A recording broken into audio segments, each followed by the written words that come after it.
And welcome back. Welcome back to all of you. We're so happy that you've been with us right throughout the day, and we really enjoyed your interactivity today too. Thank you for all of those great questions that have been coming in nonstop all day. So here we are on day 2, the big digital festival, the big 5 digital festival. So we're having a really good time bringing you all this information.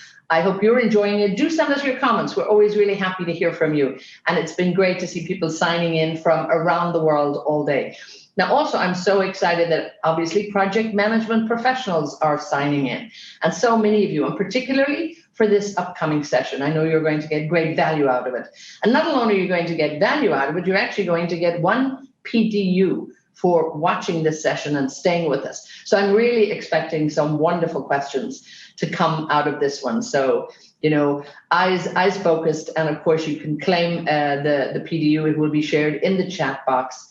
So I really hope that we will add value to you with this session. We're going to be looking at the importance of project leaders in driving successful transformation as we head to that new normal. So it's very, very vital for all of us to pay attention to this one. And we have 2 great presenters for this session, and then we'll have the opportunity to talk to them afterwards. So the Executive Director of Brightline from the Project Management Institute, Ricardo Vargas, is joining us.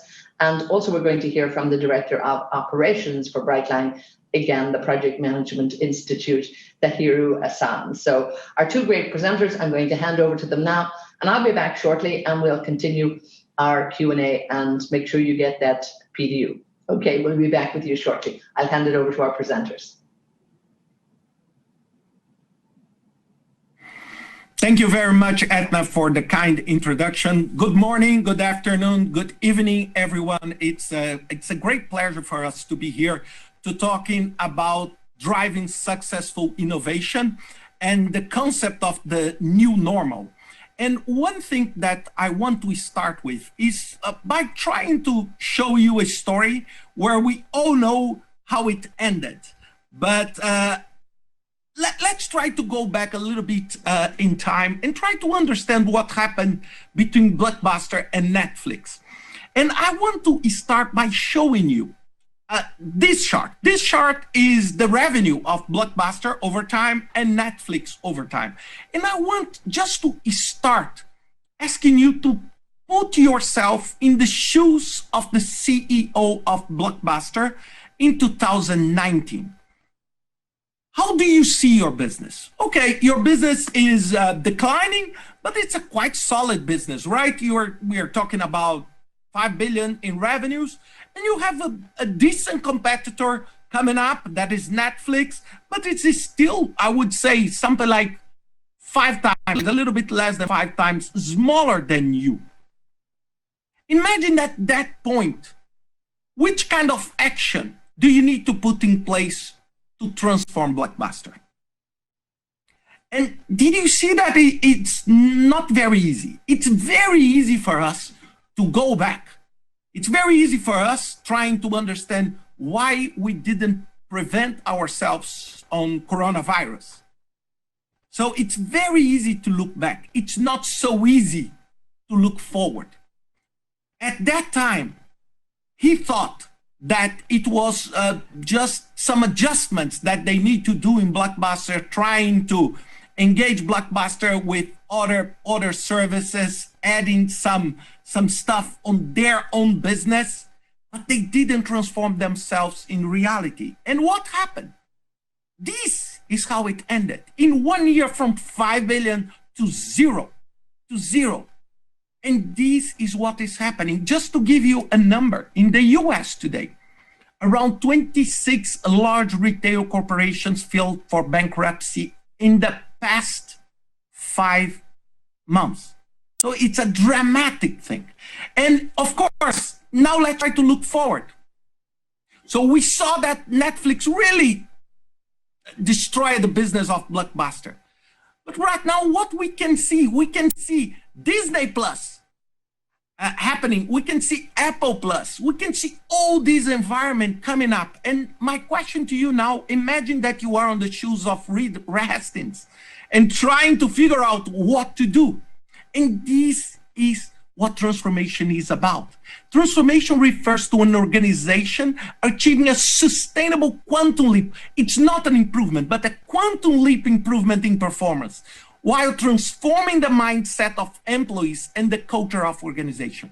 Most of the challenges of transformations are related to people.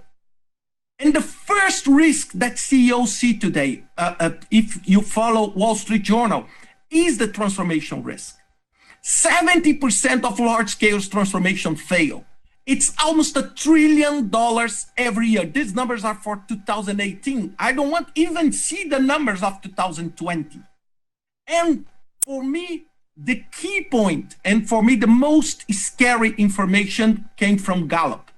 85% of employees are not engaged in their work. So imagine in your organization, 85% of the people working, they want to leave and they are actively looking for something else to do.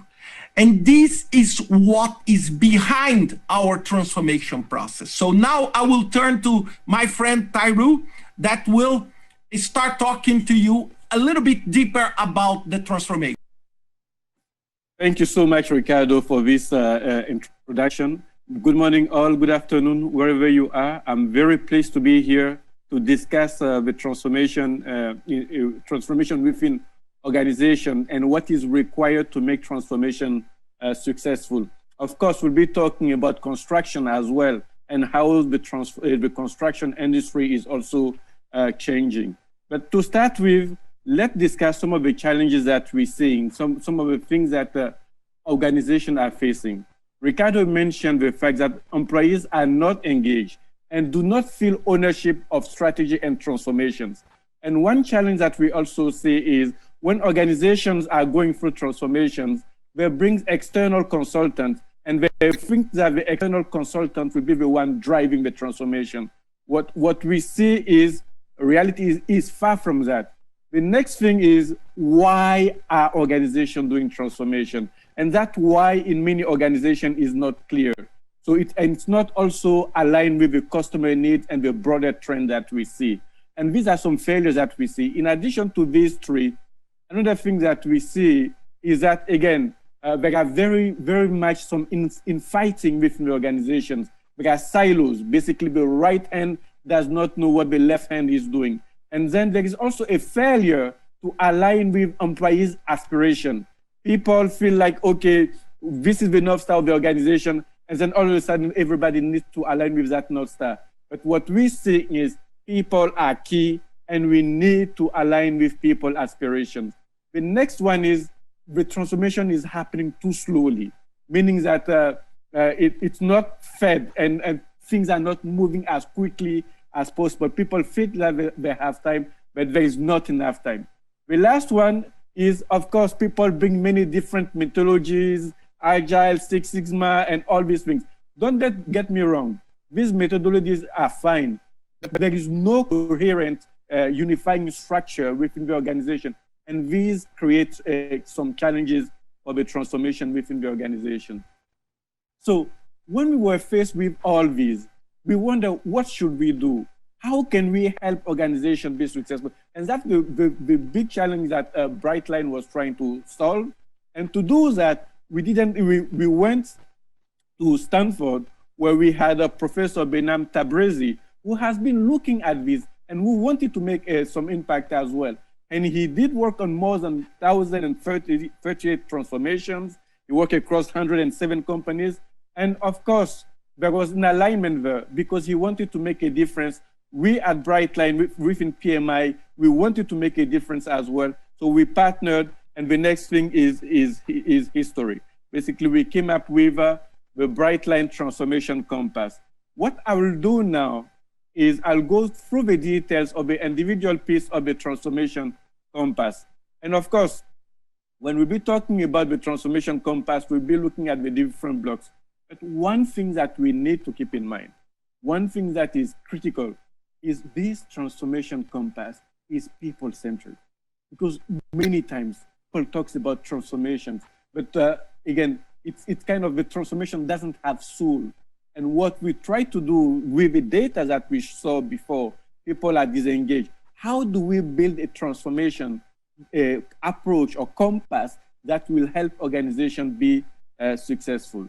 So the transformation compass that we developed has 5 blocks, and I'll go in detail in explaining the different blocks within the compass. The first one that I find is key, having a North Star. Basically, where are we going? And we need to make sure that that North Star, it is crisp, and it is inspiring, it is well articulated, and it also talk about that vision and the strategy objective of the transformation. So everyone within the organization need to have that one clear, right? Because sometimes you don't know where things are. You don't know where we are heading. And with that lack of clarity, people cannot align and people cannot get things done. So the first thing, have a North Star and articulately, crisply, and it needs to be inspiring as well. I'll share with you an example of one organization that has a saying, basically, as part of a North Star, our vision is to be the Earth's most customer-centric company, to build a place where people can come to find and discover anything they might want to buy online. I'm just pausing here, and if I was to ask you, what company do you think it is? Of course, for many people that are familiar to some extent with online buying, and for many people also that have experienced that company, will see that there is alignment between what is said here and what is also happening in reality. What company it is? Here is the answer. Of course, Amazon. And Amazon has made customer intimacy a key thing for them. Of course, and the vision, as you saw, is clear. And if you had ever, I don't work for Amazon, but I so happen to use Amazon product and services. If you happen to use the services, you'll see that what they're saying in their vision there is actually what is happening. The experience is amazing, and that's how they're striving. So the next piece, beyond the first block, is the second one, about customer insights and mega trend. Basically embedding a deep understanding of the customer in every change you make and in every employee. This, to me, is fundamental, especially if we are in the construction industry. What is changing now that could affect the construction industry? You're hearing about 3D printing. You're hearing sometimes you go to technical, very high strength concrete. You're hearing about autonomous vehicle. You're hearing about prefabricated buildings. Of course, that is kind of coming up front more and more these days. You're hearing about AI and machine learning. There's also the tracking industry. Let me tell you, how are these affecting the construction industry? And how do you need to prepare for whatever could happen so that your company, your organization is prepared to tackle these challenges? If I was to take maybe, for example, the tracking industry, and basically talking about autonomous vehicles, how would that affect construction of highways when we do have an autonomous vehicle? If I go to, let's say, autonomous vehicle also within downtowns, if people can, cars can drive themselves, what will happen, let's say, to the gas stations? If the gas stations disappear, what will happen to the downtown cores? Would people still be building high-rise? What will change? And all these could have impact on the construction industry. And then, of course, when we talk about prefabricated pieces, look, as COVID was striking in China in January, they were able to build a 1,000-bed hospital in 5 days. 1,000-bed hospital. And how have they done that? How have they used the modular nature of things? So as a company in construction, all these things need to be things that one does consider and then one pays attention to as they would be disrupting basically the whole industry. Moving on, because I spent some time here because many times people talk about customer, but it doesn't seem like they give it the relevance there. I just wanted to emphasize that. And as construction companies, we need to be looking at what is happening outside there. Moving on to the next piece is about, of course, as you need to do your transformation, you need to have an operating system that allows you to carry that transformation. So you cannot live with, let's say, very bureaucratic process, hierarchical, where decision takes ages to happen. If you're transforming, as we said, it is slow in many organizations. To be fast, you need to have a flat organization where decisions are made fast, people can move and get the result they need. The next piece, of course, as part of that transformation operating system, you need cross-functional teams. Of course, you need a lightweight governance and a strong project management approach. It also needs to be a collaborative, and you need to have also appropriate risk appetite. You need to have also well-defined KPIs. And the last piece is about venture capitalist style investment rounds. Because you cannot put all the resources at once. You need to invest, you need to see what is happening, what are the results, and then based on that, you can adjust and then move on. Don't put all your bet at once at the beginning. Now, like any transformation, we need people that when we bring on board. So as part of the transformation, you need to have what we call volunteer champions. You need to identify and recruit these thought leaders from across your organization and bring them to the table so that they can help you drive the transformation. You need to build engagement and also commitment for transformation while retaining the day-to-day work.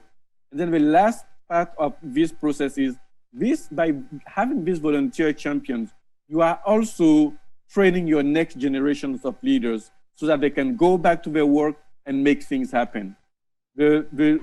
As part of that process also, as I was mentioning, identifying them, recruiting them, motivating them, empowering them, so that they are actually the key drivers of that transformation. And people sometimes don't spend enough time doing that. It kind of, as we were mentioning, the silos that are happening, and we need to move beyond the silos. Next piece, which for me is dear, is about inside out employee transformation. Here, what we're saying is, of course, we said this is the North Star of the company. This is where the organization is going. But one thing that we need to do in organizations is to also look, what does that North Star means for the individual employee? What does it mean for them? So sometimes we feel like because we define the North Stars, then everybody needs to come and follow. And that's not what is happening. Every individual needs to see how to link their own journey or what they're trying to achieve in life. How do they link that with what the organization is doing? And this is key. If you don't do that, if you don't have a mechanism of aligning what people want to the North Star of the organization, basically you get that 85% that Ricardo was mentioning of people that are disengaged. And when people are disengaged, your organization doesn't see the result, your organization doesn't get the value, your organization doesn't see the impact, and the organization doesn't make basically the contribution that it is aiming to do for society. Now, moving on to next piece here. Of course, when we talk about the inside-out employee transformation, there is one piece here that is very important, and there is one model that we use to help us make it. We call it the C model. And in the C model here, what we say is, for every individual, one needs to understand what are their strengths. That's one. And then one needs to also find what evokes a meaning for a person. What does the person cares about? And then the last piece is what makes the person feels elated, what makes the person happy. So if you can manage to get something that you are strong in, something that you care about, and something that makes you happy, then you got the perfect sweet spot. And this allows you to get amazing results. And this also allows you to help the organization move forward. So it is also not a duty for the organization to make sure that the people manage to see where all these three blocks goes, where the sweet spot is, and basically using it as a means of making a difference. I'll move on and maybe share one quote here that I like a lot. Satya Nadella from Microsoft. And you see what I call the miracles, of the magic, of the changes that is made at Microsoft. He said, I want every Microsoft employee to discover a deep sense of purpose in their work. Yes, I want every Microsoft employee to discover a deep sense of purpose in their work. So in our own companies, as we move forward, what are we doing to make sure that our employees have a deep sense of purpose in the work that they do? And when you have this, you don't need to be on people's shoulder, because you created a context that allows people to help you, to support you, to make your organization thrive and make a difference. Now, before continuing, let me bring back Ricardo here. We'll talk, because you see we're talking about construction, but our focus has been much about people, because we found that people are actually what makes a difference. So let me bring back Ricardo here to talk about the People Manifesto.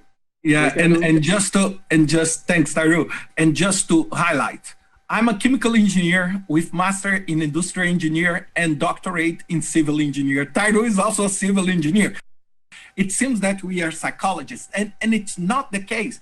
What we realize through our journey with Brightline is that the critical thing that you must put in place to make things happen is to work on people's fears. And this is what creates the biggest roadblocks for you to really transform. Because what we did in 2018, that was the seed for what Tahirou just shared with you. It's what we call the People Manifesto. When we did our research initially in 2017, we found that one of the pieces that really need to be reinvented is how we manage people. And we saw the example of Microsoft, and I can share with you an example that I heard another day, and that was just astonishing. Spotify does every 6 months a research among their employees about their happiness with the work. And last time it was 96% overall satisfaction. And the CEO of Spotify said, this is not good. We are still need to work on the 4%. You know, imagine that. And this is what we want to talk to you now. And we decided to build 4 bold statements around that will help us to wrap up this concept of human-centric transformation. So Tahirou, ball to you to explain the 4 P's. Thank you, Ricardo. Thank you, Ricardo. Really appreciate it. And this People Manifesto, I brave it and I like it. And let me go through the individual pieces. There are 4, you see them on screen. And it is sometimes meant to be a bit provocative, but actually it may seem, sometimes people may say, oh no, maybe controversial, but actually, when you look at it closely, and when you look at the detail, they make perfect sense. And you will see what I mean. The first one, of course, is what we say, leadership is overemphasized. You say, wait, Tahirou, what do you mean leadership is overemphasized? And I mean this statement positively, in the sense that often people feel like they need to always be leading. They need to always be making the call. But what we see is there are times where the leader needs to step back and to follow, or to know that he or she does not know all the answers, and then go and find the answers. But we live in a world where leaders feel like they are compelled to know all the answers. And this doesn't work. And a good example that I'll give you is there was basically it was a dancing situation here. You have someone that was on the dancing floor dancing, and then that person was just alone dancing, and nobody was coming. And then all of a sudden there was a first person that went to join the person dancing on the dancing floor. And then after that, a second person went and joined the first one. More people came, and then all of a sudden it was crowded. So the question is, who is the leader? Was it the first person who went to dance, or was it the second person who actually went to follow? And then more people start joining. The next piece that I want to also discuss when we talk about leadership, if you go and look the different MBA's program, they teach you always how to be a leader. Leadership and everything. But nobody talks about followership. And there is premium in organization and being willing to follow. Okay? So what we mean here is leadership is important, yes, but there are times that the leader needs to leave room for other people to lead, especially when the leader does not know the answers. And he or she is not compelled to know all the answers. The next one is about collaboration is key, but isn't everything. Of course, we give premium to collaboration. Of course, we encourage teamwork. Of course, we want to break the silos. But what we're saying is there are situations where you need to give room to the individual. There are situations that you are not looking to converge. Because, of course, when we say teamwork, we often tend to converge to one solution. But there are situations, especially when you're looking for cutting-edge solutions, you need to give place to the individual, and you need to let the individual go, try, experiment, and find solutions that will help move things forward. So this is one thing that is really important here. We say collaboration is important, teamwork is important, but it's not everything. We need to give place to the individual. The next piece that I like a lot, culture is never built. We were talking about things changing, and we are talking about also, even today, you see the impact of COVID-19 and everything that it's meant. It's been terrible. At the same time, organizations are learning, and organizations are finding new ways of working and adapting. And what we say is culture is not something where you bring some consultant in and then they say, this is the roadmap or this is the blueprint. And then mechanistically, you need to follow through. Culture is a breathing thing. Culture is something that is emerging in the organization. And the work is never done. We need to work to shape a culture of the organization and creating a learning culture, a culture that is caring, a culture where there is trust so that people can move and people can strive. And the job is never done. The job is never done. One needs to keep working to make it happen.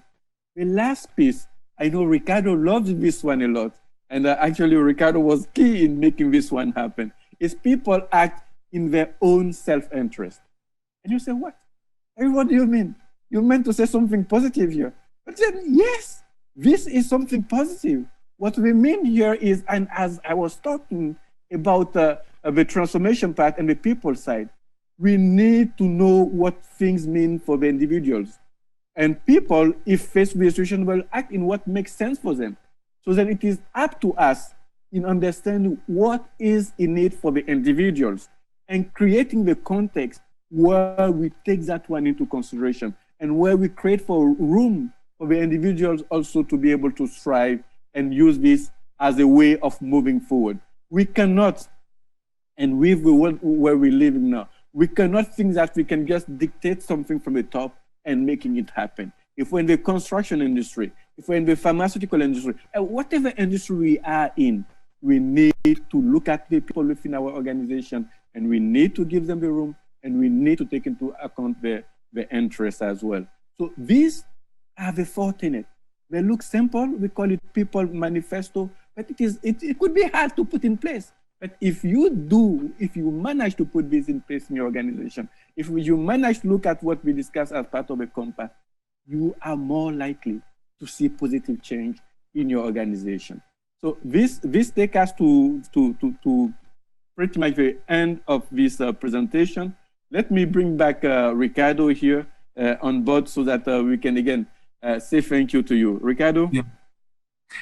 Thanks, Tahirou. And just wrapping up on the last topic, when we talk about people act on their own best interest, we are not just trying to say that people act in a selfish way.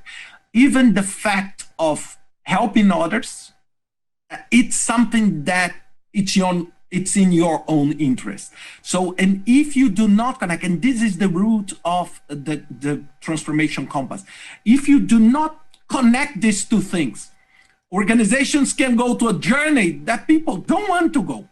And when this happens, they just disengage.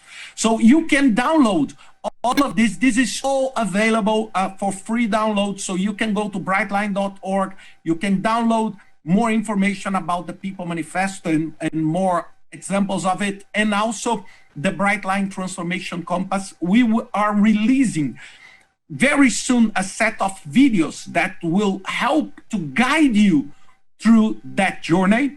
And through PMI, we are also releasing our first course on the topic called Organizational Transformation 1. So you can benefit also from exactly the Brightline guiding principles to help you to drive this change. So thank you very much for joining us. Thank you, Tahirou, for your friendship, okay? Etna, thank you very much for giving us the floor to share our ideas, okay? Tahirou, back to you. Thank you. Yeah, I'll just end by saying thank you. Very, very much elated to be here. Something that I brave, something that I like, and I wish you all a great conference, and of course, success in your transformations journey. Thank you. And what tremendous energy there. And I hope everybody out there is wired and inspired, and particularly all of our management professionals, our project management professionals, expecting that PDU. Make sure you get some questions in here, and it'll really help. But I mean, what a great presentation to both of you. And thank you both for being with us. Ricardo and Tahirou, thank you so much for being here. Now, let me start with you, Ricardo, if I can, and I'll come to Tahirou in just a moment here. When we look at the concept of implementing transformations, I mean, in any, pre or post COVID-19, I mean, it's always going to have challenges. But where do you see, Ricardo, the biggest challenges? Yeah, I think first, thank you very much for having the opportunity to be with you. And I think that the biggest challenge we face today is that COVID-19 brought to us a deeper understanding about what volatility really means. So, for example, when we were talking about people thinking about what will happen in the next 3 years, 4 years, 5 years, and now we are talking about what will happen in the next 45 days, because people still don't even know, how they will celebrate the end of the year, the new year, if people will get together. And this is a biggest challenge today. So I think one of the biggest challenges we face today is the concept on how volatility is playing on the transformation arena, because the pace things are changing is so dramatic that what used to be 1 year, it now became 2 weeks. So, and if things are going well, they go well sharply. If things are going bad, they go bad really sharply. And this is a new, we need to change decision-making. We need to change how do we approach our business to cope with this amount of unpredictability and volatility. Really, that's so true. I mean, and we're all experiencing it. I mean, that's the other thing I think around the world. It's not just one industry or one sector. It is personally, everybody is seeing this as well. Tahirou, when we look at, the concept of volatility, that demands agility, flexibility, everybody is pivoting at such a great rate here. But talk to me about the concept of agile methods and how, in fact, that they fit in, particularly on the Brightline transformation compass process. Bring us into the industry speak and bring us through that journey, will you? No, thank you so much. And I'm very happy to be here as well. Of course, when people talk about agile and when people talk about transformation, by nature, what we're saying is when you're going through a transformation, it is the willingness and the awareness that one needs to be adaptive. One needs to know that things may not go exactly as we want. We plan, as I often say, based here in Ottawa, maybe going in the Middle East, but we plan a course. But what will happen inevitably as we go through that course, things will change. Things will not evolve as we plan. And we need to be able to adapt. We need to be able to flex, and we need to be able to move forward when it comes to this. So when we take the compass and the transformation compass that we created, of course, we do bring many concepts that makes you think about agility. And being agile, even the operating system that I talked about, are things that are important. So I see agile methods being a impetus to help implementing to help bring to life the compass. But they are not limited to that. any other type of approach, hybrid, or maybe sometimes there are elements of the plan that need to be from end to end plan very, very strictly. But what we see though is the ability to flex, the ability to, let's say, let things evolve and adjust as needed is a key. And as Ricardo was talking earlier about the word after COVID as well, I think it's kind of the muscles that we need to build in. And our muscle need to be sometimes like springs. You know, they can kind of flex one way, the other way, and then at the end we're bouncing and we're staying stable and we're able to move. As long as we have that, we're in good shape and we come out stronger. Yeah. I mean, so may I add one point? Hello, just a second. Hang on here. Just stay with me, Ricardo. Just, you know, I mean, what you're saying is just so true here. And when we look at this, and I talk to so many people around the world, and as they say, they had put so many plans in action and they're looking at projects.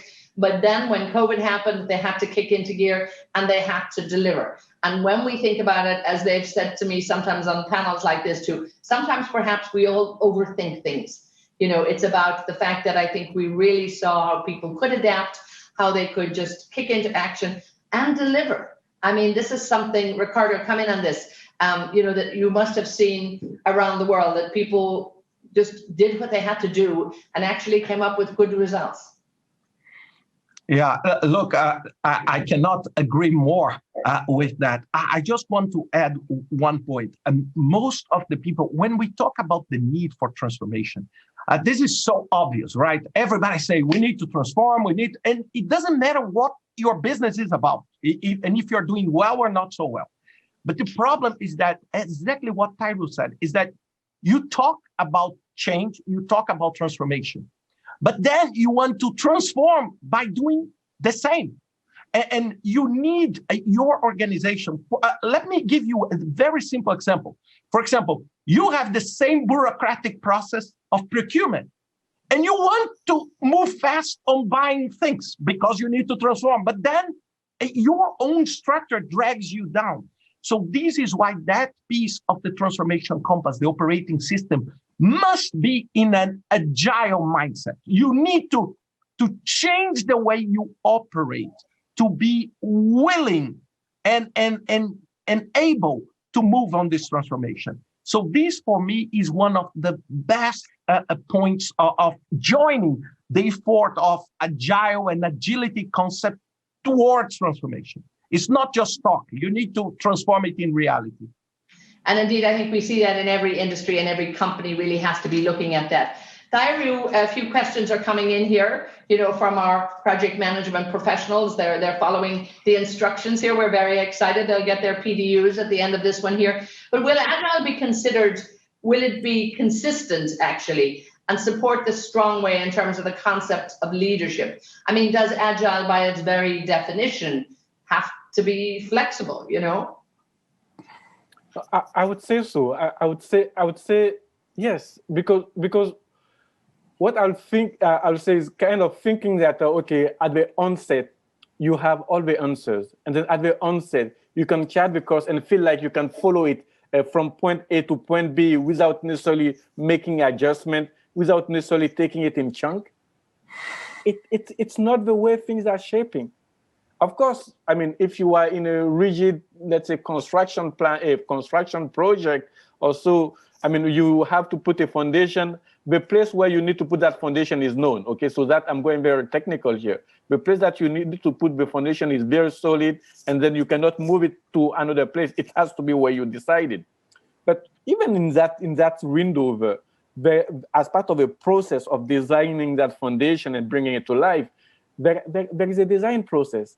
And during that design process, you have the ability to do the boreholes, you have the ability to do testing, you have the ability to look at different type of structures and deciding which one you take. Is it a suspended bridge? Is it a stable stay bridge? So you have many options that you can use, and then at the end get there. But if I go back to the leadership, by nature, it is, I mean, it's not always certain. You cannot, uncertainty, of course, as they say, it is uncomfortable. But then thinking that everything can be certain, everything can be rigid, and everything can be predefined, It doesn't work that way. And that's the mindset that I think agility brings, in the sense that you say, I don't know what the final thing will be. I know this now, and I'm taking it, I'm moving with it, and then as I'm progressing, I'm adding new pieces, and I'm always having something that is working, something that is not, that is operational, functional, and then moving forward. So I think that mindset today is very much becoming mainstream. People believe it. People feel like it is needed. And agile leadership, if I can call it that way, is here to stay in many industries. Yes. It is, and I think we're going to see so much more of it because we've got a younger generation coming on board. We have the digital natives, but at the moment we're probably looking at probably the first time and the only time we're going to see so many different generations in the workplace, you know, from mid 60s to maybe 16. This is the span. So people with very different thoughts. But surely, Ricardo, do people not operate in their own self-interest, as in, you know, what suits them? And I know that the people manifesto statement, so to speak, but talk to me a little bit about that. Yeah, and this for me is, let me just give the context. The People Manifesto was something we decided to study more because we understood that many failing transformations, they did not fail because of technology, and they did not fail because of money or lack of investment, but they failed because there was not a buy-in from their own employees to move forward. So people were dominated by the fear. So you just said about between 16 and 65. So how do you align these people with a common goal? Because if people, and fear is a natural human feeling. So you need to work, and you need just to understand that people act on their own best interests. And this is not something to be sounded negative. Okay, but people say, if you work for a company, you say, what is in there for me? Okay, above and beyond salary and a job. Is this good for me or not? So you need to work hard to align this. And for example, if you see very successful companies working on transformation, you will see that there is a quite strong alignment between personal drive and organizational drive. So the organizations start to reflect the collective thinking of their employees. And this is what brings them forward. And it's not something that you say you hire a consultant, whatever, and put them there and they do everything, because you become brainless. Because at the end, your employees will be on the driving seat. And if they don't see this as a positive move, they will just slow down and they will just block things. This is what happened in retail. For example, when a manager of a store, a physical store, would say, I'm not in favor of online. I would try to hold up on that because this is my store and this is where I spent 25 years of my life. So how you frame this and try to bring this person to support you instead of being one more roadblock on your transformation process. It is. It's so important. We don't want too many more Kodak moments out there in the corporate world because we know what happened there. I have time for a very quick wrap up, Tahirou, from you. And I'm going to put it maybe two questions in one here, a question we got in for something and something you said. We saw there Microsoft, Satya Nadella, talking about that he wants every employee to find a deep sense of purpose in their work. But sometimes it doesn't happen. And if you look at the statistics, it certainly doesn't happen. So when we think about, agile management and that the quality, can it actually have an impact on if you're happy at work, you're going to be productive? Does that just naturally happen? So wrap it up for me on that one. No, I mean, good statement there. And maybe if I can add one thing on Ricardo's statement there, I will just say along the People Manifesto there, if you take care of your people, they'll take care of your business. And you'll be able to get a tangible result, and then you'll be able to make a difference in society.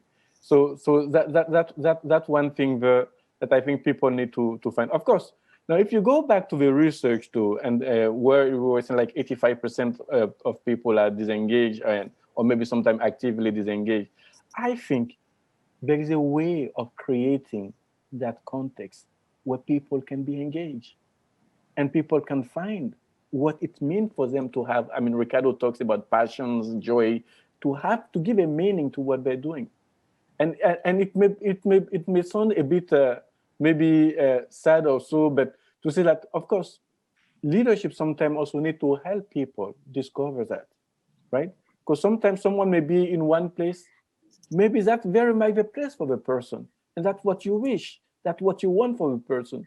But sometimes maybe it's not the place for the person. Of course, then there may be challenges, there may be, okay, it's not the place, but I face this situation, then I cannot do that. But I think individuals have a role to play. I think organizations have a role to play. I think leaders also have a role to play. But I really believe that the 85% number can come down. Maybe not to zero, but it can come down significantly. Well, on that optimistic note, we have to wrap it up. I mean, when we think about all of the young project management professionals that are out there, the great work that they can do, the possibilities that are endless for them. And again, we're working in a much more open environment, I think, in this industry and indeed in any industry than possibly we've ever worked at in our lives. So it's an exciting time to be agile, to be flexible, and yes, for us all to be happy at work. Gentlemen, two happy gentlemen there. I really want to thank you for your energy. I want to thank you for your inspiration, Ricardo and Tahirou. Thank you so much.